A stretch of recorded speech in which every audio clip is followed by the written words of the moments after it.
Trump lays out case for possible attack on Iran in State of the Union.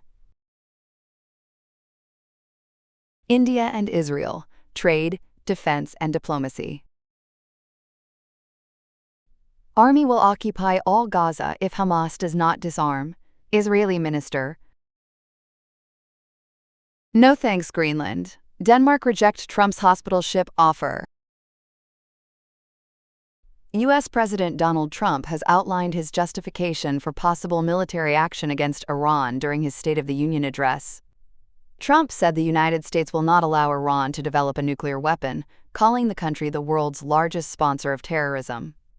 He accused Iran of supporting militant groups, developing missiles, and restarting its nuclear program, warning that Iranian missiles could soon reach the United States. Military tensions are rising. The U.S. has deployed major military forces to the Middle East, raising concerns about a possible conflict if nuclear talks fail. Trump said he prefers a diplomatic solution but insisted Iran must clearly commit to never building nuclear weapons. Critics are demanding more transparency. Some lawmakers say the administration must explain any military plans to the public, warning that secret operations could lead to longer conflicts. Public opinion remains cautious.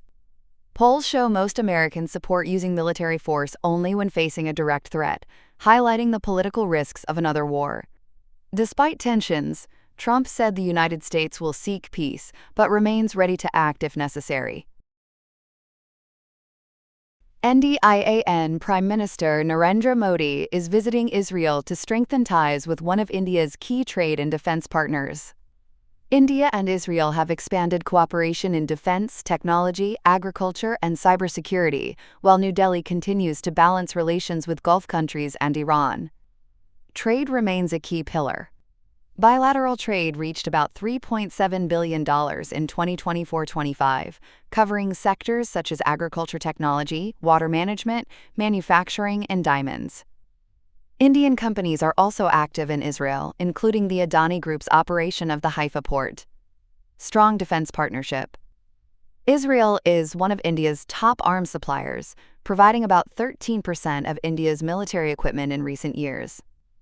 The two countries are working together on drones, missiles, radar systems, and cybersecurity technology. Diplomatic ties continue to deepen. India and Israel established full relations in 1992, with cooperation growing rapidly since Modi took office in 2014. At the same time, India maintains ties with Arab nations and Iran, supporting both regional cooperation and the Palestinian cause. Historic connections. Relations between India and Jewish communities go back more than 2,000 years, and over 100,000 Jews of Indian origin now live in Israel. Israel's far-right finance minister Bezalel Smotrich says Hamas could soon face a final deadline to disarm in Gaza.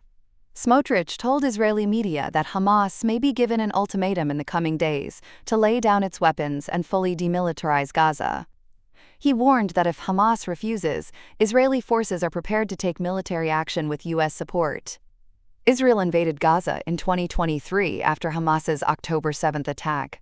Under a U.S.-backed ceasefire deal, Israeli troops pulled back to positions behind the Yellow Line, but they still control more than half of Gaza. Both sides accuse each other of violating the ceasefire almost daily. Gaza's health ministry says over 600 Palestinians have been killed since the truce began, while Israel reports 5 soldiers killed during the same period. The second phase of the ceasefire calls for a gradual Israeli withdrawal and the disarmament of Hamas, a condition Hamas strongly rejects.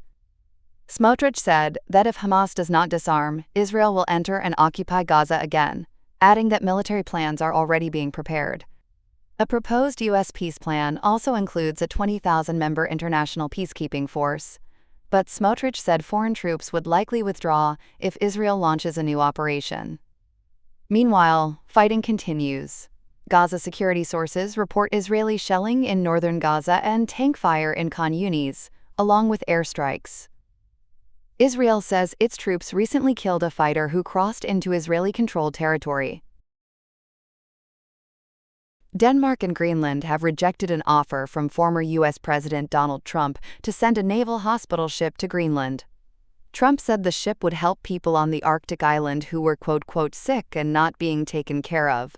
But Greenland's Prime Minister Jens Fredrik Nielsen responded with a clear, "No thanks." He explained that Greenland already has a free public healthcare system, unlike the United States, where medical treatment often costs money.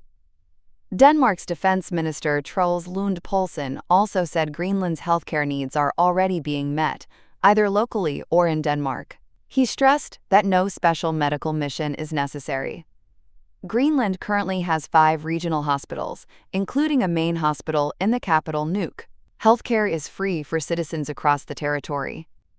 Trump posted about the plan on social media and shared an AI-generated image of a U.S. Navy hospital ship, suggesting it might be sent to Greenland. However, officials said there was no confirmed deployment. Some Greenlandic leaders admit the healthcare system has challenges, but say cooperation with Denmark is the best solution. Trump has repeatedly expressed interest in greater U.S. control over Greenland for national security reasons, a position that continues to draw mixed reactions from local residents, many of whom say they are simply tired of the debate.